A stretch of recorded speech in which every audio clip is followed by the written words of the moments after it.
Hi dears, good morning. നമുക്ക് പുതിയ പുതിയ വിശേഷങ്ങളിലേക്ക് ഒന്ന് പോയാലോ. അതായത് ദേവിക നന്ദനെ കാണാനായിട്ട് അവിടെ നിന്ന് നേരെ മുരളിയുമായിട്ട് ഇറങ്ങിക്കഴിഞ്ഞു. കാരണം നന്ദൻ ഇപ്പോൾ ജീവനോടെ ഇല്ല എന്നുള്ള ആ ഒരു വാർത്ത സ്പ്രെഡ് ആവാണ്. പ്രത്യേകിച്ച് കെവിനും ഇസബെല്ലയും ചേർന്നൊരുക്കുന്ന ആ ഒരു നാടകം തന്നെയാണ്. അതായത് മീനാക്ഷി കോവിൽ വെച്ചിട്ട് ഈ കെവിൻ്റെ ഒരു കൂട്ടുകാരൻ നന്ദനെ കണ്ടു എന്നുള്ള രീതിയിലാണ് കാര്യങ്ങളെല്ലാം തെറ്റിദ്ധരിപ്പിക്കുന്നത്. എന്തായാലും ദേവിയും കൂടെ ഇത് അപകടത്തിലാക്കണം എന്നുള്ളൊരു ഉദ്ദേശം കൂടെയാണ് അവർ ഇങ്ങനെയൊക്കെ ചെയ്യുന്നത്. ദേവിക മുരളിയും കൂട്ടിയേ പോകുന്നത്, അതുകൊണ്ട് തന്നെ വേറെ പേടിക്കേണ്ട ഒരു കാര്യവുമില്ല.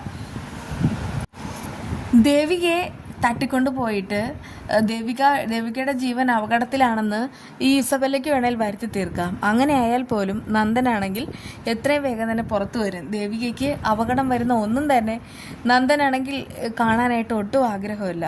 അതുകൊണ്ട് ഇസബെല്ല ആ ഒരു രീതിയിലും കാര്യങ്ങളെല്ലാം നീക്കും. എന്നാൽ ഇവരെല്ലാവരും പോകുന്നത് വളരെയധികം അപകടത്തിൽ തന്നെയാണ്. ആദ്യം ചെറിയൊരു കുരുക്കായിരുന്നു. ആ ഒരു കുരുക്കാണെങ്കിൽ കെട്ടി അതൊരു അഴിയാ കുരുക്കായിട്ട് മാറിയിരിക്കുകയാണ്. അതുകൊണ്ട് തന്നെ ആദ്യം മുതൽ തന്നെ ഇവർക്കിനി ഒന്ന് നിന്ന് ആ ഒരു കുരുക്കഴിക്കണം. അതിനി ഇവരെ കൊണ്ട് കൂടിയ കൂട്ടത്തുമില്ല. കാരണം ജഡ്ജിയാണ് ഇതിൽ ഇടപെട്ടിട്ടുള്ളത്. അതുകൊണ്ടൊക്കെ തന്നെ നന്ദൻ്റെ കാര്യത്തിൽ ഒരു ചെറിയൊരു ആശ്വാസം ഉണ്ട് താനും. എന്തായാലും ഈ എത്രയും വേഗം തന്നെ നന്ദനെ കണ്ടെത്തണം എന്നുള്ള രീതിയിൽ മുരളി പോലും സംസാരിക്കുമ്പോൾ ദേവിക പറയുന്ന ഒരു കാര്യമുണ്ട്, മുരളിയേട്ടാ നമുക്കൊന്നും ചെയ്യേണ്ട കാര്യമില്ല, ഹരിയങ്ങളുണ്ട്. ഹരിയങ്ങൾ ഉള്ളതുകൊണ്ട് തന്നെ നമുക്കൊന്നും പേടിക്കേണ്ട കാര്യമില്ല.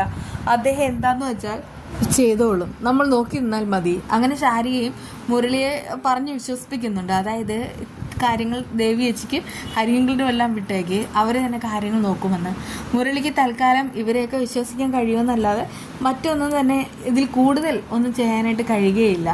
അതേസമയം അരുന്ധതി ഋഷി തമ്മിൽ പൊരിഞ്ഞ വഴക്ക് നടക്കുകയാണ്. ഋഷി പോകുന്നത് ഒരിക്കലും അഴിക്കാൻ പറ്റാത്ത കുരുക്കിലാണെന്ന് അരുന്ധതിക്കറിയാം. ഋഷിക്ക് എന്താ സംഭവിക്കാൻ പോകുന്നതെന്ന് വെച്ചാൽ ഇത്രയും ദിവസം ഈ ഒരു കാര്യത്തിൽ എല്ലാവരും കാപ്പിളിപ്പിച്ചു. പ്രത്യേകിച്ച് നിയമപരമായിട്ട് കാര്യങ്ങൾ നേരിട്ടു. ഋഷിയാണെങ്കിൽ ഒരു കുഴപ്പമില്ലാതെ അരുന്ധതിയുടെ കൂടെ ഒപ്പം ഉണ്ടായിരുന്നു. എന്നിട്ടും ഋഷിയെ കാണാനില്ല എന്ന് പറഞ്ഞ് അരുന്ധതി ഒരു മിസ്സിംഗ് കേസ് പോലും ഫയൽ ചെയ്തു കഴിഞ്ഞു. അതുകൊണ്ടൊക്കെ തന്നെ നിയമത്തിൻ്റെ വഴിയിൽ അവർ രണ്ടുപേരും ഇപ്പോൾ കുറ്റക്കാരാണ്. ഋഷി ഇവിടെ വന്നിട്ട് തന്നെ ഒരുപാട് ദിവസമായി, എന്നിട്ടും കാര്യങ്ങളൊന്നും അറിയിച്ചിട്ടില്ല. അരുന്ധതിക്ക് കിട്ടുന്നതിനേക്കാൾ കൂടുതൽ ശിക്ഷ ഋഷിക്ക് തന്നെ കിട്ടും. കാരണം അവനിങ്ങനെ ഒരു ചീറ്റിംഗ് പോലെ എല്ലാവരെയും ചീറ്റ് ചെയ്തിട്ട് ഇങ്ങനെ ഒളിച്ച് താമസിക്കുകയാണ്. അതും ഒരു പ്രതികാരത്തിന് വേണ്ടിയിട്ടാണ് അവനിങ്ങനെ ഒരു കാര്യം ചെയ്യുന്നത്. അതുകൊണ്ട് തന്നെ അരുന്ധതിക്ക് ദേഷ്യമാവുന്നുണ്ട്. പ്രത്യേകിച്ച് ഇപ്പോൾ CP കൂടെ ഋഷിയുടെ വഴിയിലേക്ക് വരികയാണ്. ആ ഇസബെല്ലയാണ് അവരെല്ലാവരും കൊണ്ടുവന്ന് എത്തിക്കുന്നത്. അതായത് അവളുടെ കൂടെ ഒരുപാട് ഈ സൈന്യ ബലം ഉണ്ടാക്കുക എന്ന് പറഞ്ഞു കേട്ടിട്ട് അതുപോലെ തന്നെയാണ് ഇവിടെയും. അവളിങ്ങനെ എല്ലാവരും കൂടെ കൂട്ടിയാൽ അവൾക്ക് വിജയിക്കാമെന്നാണ് കരുതുന്നത്. നന്ദനെ സ്വന്തമാക്കുക എന്നതാണ് അവളുടെ ഉദ്ദേശം. പിന്നെ ദേവിക കരയണം, അതും അവളുടെ ഉദ്ദേശങ്ങളിൽ ഒന്ന് തന്നെയാണ്. അതുകൊണ്ടൊക്കെ തന്നെ ഇനി ഇങ്ങനെ പോയാൽ ശരിയാവത്തില്ല എന്ന് അരുന്ധതിക്ക് മനസ്സിലാവാണ്. അതുകൊണ്ട് തന്നെ അരുന്ധതി CPയോടും ഋഷിയോടും ചില പ്രധാനപ്പെട്ട കാര്യങ്ങൾ സംസാരിക്കാനുണ്ടെന്ന് പറഞ്ഞിട്ട് വിളിക്കുന്നുമുണ്ട്. ഇനി ഇതിവിടം വെച്ച് ഇങ്ങനെ പോയാൽ ശരിയാവത്തില്ല. കാര്യങ്ങളെല്ലാം ഞാൻ ദേവിയെ അറിയിക്കാൻ തന്നെ തീരുമാനിച്ചു. ഇതുവരെ നടന്ന കാര്യങ്ങൾ മുഴുവനും ദേവിയെ അറിയിക്കണം. ഇനി എന്താണെന്ന് വെച്ചാൽ ദേവിക്ക് തന്നെ ചെയ്തോട്ടെ. അത് കേട്ട് CP ചോദിക്കുന്നുണ്ട്, എന്താ മേഡം ഇത്? മേഡത്തിന് എന്താ പെട്ടെന്നൊരു മാറ്റം? ഇതുവരെ മേഡം അങ്ങനെയൊന്നും അല്ല പറഞ്ഞിരുന്നത്, ഞങ്ങളോടൊപ്പം തന്നെ നിന്നതാണ്. പെട്ടെന്ന് എന്താ ഇങ്ങനെ മാറിയത്? അരുന്ധതി ചോദിക്കുന്നുണ്ട്, ഞാൻ പെട്ടെന്നാണോ മാറിയത്? ഒരിക്കലുമല്ല. അതായത് ഋഷിയാണെങ്കിൽ ഒളിച്ച് താമസിക്കുന്നു എന്നുള്ള ആ ഒരു കാര്യം അറിഞ്ഞ് ആ ഒരു നിമിഷം മുതൽ തന്നെ ഞാൻ അവനോട് പറഞ്ഞതാണ് എല്ലാം നാടകം അവസാനിപ്പിച്ച് കാര്യങ്ങളെല്ലാം നന്ദനോട് പറയാമെന്ന്. പക്ഷേ ഇവൻ കേട്ടില്ല. ഇവൻ പറഞ്ഞത് ഇവൻ്റെ പെണ്ണിന് വേണ്ടിയിട്ട് കുറച്ചുകൂടെ പ്രതികാരം വീട്ടണം, കുറച്ചുകൂടെ കാത്തിരിക്കാനാണ്.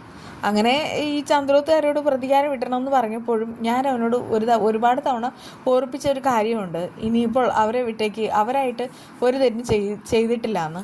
പക്ഷേ ഇവൻ അതും കേൾക്കുന്നില്ല. ഇവനാണെങ്കിൽ വീണ്ടും ഇസബെല്ലയുടെയും കെവിൻ്റെയും അടുക്കലേക്ക് പോവാണ്. എന്നിട്ട് അവരുമായിട്ട് ചില കള്ളക്കളികൾ വീണ്ടും പ്ലാൻ ചെയ്യുന്നു. ഇതൊക്കെ എവിടെ പോയി അവസാനിക്കും? ഇത് ഇങ്ങനെ പറ്റത്തില്ല. ഇതിപ്പോൾ എത്ര മാസമായി? എന്തായാലും ഈ ചെയ്യുന്നത് സ്വന്തം കുഴി കുഴിച്ചുകൊണ്ടാണ്. അത് എനിക്ക് സമ്മതിക്കാനായിട്ട് പറ്റത്തില്ല. കാര്യങ്ങളെല്ലാം ഞാൻ ഇന്ന് തന്നെ തീർപ്പുണ്ടാക്കും. ദേവികയെ വിളിച്ചില്ലെങ്കിൽ പോലീസുകാരെങ്കിലും വിളിച്ച് ഇതുവരെ നടന്ന കാര്യങ്ങൾ മുഴുവനും ഞാൻ പറയും. ആ സമയത്ത് അത് കേട്ടിട്ട് CP പറയുന്നുണ്ട്, മാഡം ഇനിയിപ്പോൾ എപ്പോൾ കാര്യങ്ങൾ പറഞ്ഞാലും ഋഷിമോനെ ശിക്ഷിക്കും. അതുകൊണ്ട് വെറുതെ പോകുന്നത് നല്ലത്. ഋഷിമോൻ തൽക്കാലത്തേക്ക് പിടികൊടുക്കാതിരുന്നാൽ പോരെ. അത് കേട്ട് അവർക്ക് ആകെ ദേഷ്യമാണ്. CP കൂടെയാണ് ഇപ്പോൾ ഇവനെ വഷളാക്കുന്നത്. എൻ്റെ വേദനയും ടെൻഷനും നിങ്ങൾ എന്താ മനസ്സിലാക്കാത്തത്? എന്തൊക്കെയായാലും ശരി, എൻ്റെ മകനെ വിട്ടുകൊടുക്കാൻ എനിക്കാവില്ല. അതുകൊണ്ടൊക്കെ തന്നെയാണ് ഇവനെ രക്ഷിക്കാനായിട്ട് ഞാൻ ചില തീരുമാനങ്ങൾ എടുത്തത്. എന്തായാലും ഇനി പറ്റില്ല. കാര്യങ്ങളൊക്കെ തുറന്നു പറയണം. ഇവൻ പറഞ്ഞില്ലെങ്കിൽ മിക്കവാറും ഞാൻ തന്നെ പറയും, അതും മീഡിയ വിളിച്ചിട്ട്. അത് കേട്ട് ഋഷിക്ക് ദേഷ്യമാവുന്നുണ്ട്. ഞാൻ അമ്മയോട് നേരത്തെ തന്നെ കാര്യങ്ങൾ പറഞ്ഞു കഴിഞ്ഞു. അങ്ങനെ എന്തെങ്കിലും സംഭവിച്ചാൽ പിന്നെ അമ്മ ഒരിക്കലും ഈ മകനെ കാണില്ല, ഒരിക്കലും കാണില്ല.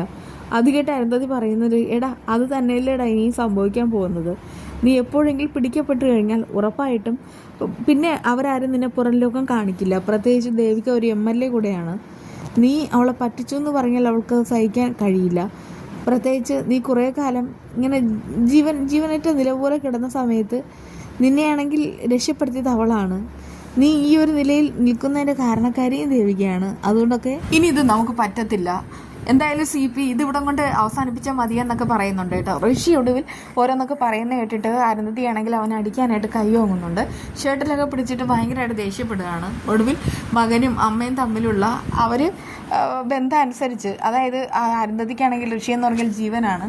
ഋഷി പക്ഷേ ഇപ്പോൾ എല്ലാം മറന്നിട്ട് നടക്കുകയാണ്. CPക്ക് അവരുടേതായിട്ടുള്ള എല്ലാ കാര്യങ്ങളും അറിയാം. ഋഷിയോടൊപ്പം നിൽക്കുന്നുണ്ടെങ്കിലും അരുന്ധതി സങ്കടപ്പെടരുതെന്ന് CP ഒത്തിരി ആഗ്രഹിക്കുന്നുണ്ടല്ലോ. അതുകൊണ്ട് തന്നെ രണ്ടുപേരെയും പിടിച്ച് മാറ്റുകയാണ് കേട്ടോ. അതേസമയം ഈ ചന്ദ്രമതി ആണെങ്കിൽ ഒരു വീഡിയോ കാണുകയാണ്.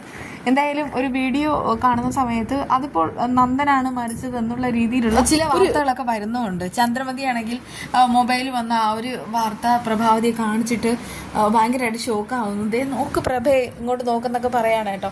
ആ സമയത്ത് പ്രഭാവതി നോക്കിയിട്ട് വളരെയധികം സങ്കടത്തിൽ നിൽക്കുന്നുണ്ട്. എന്തായാലും നന്ദൻ പോയതിന് പിന്നാലെയാണ് ദേവിക പോയിട്ടുള്ളത്.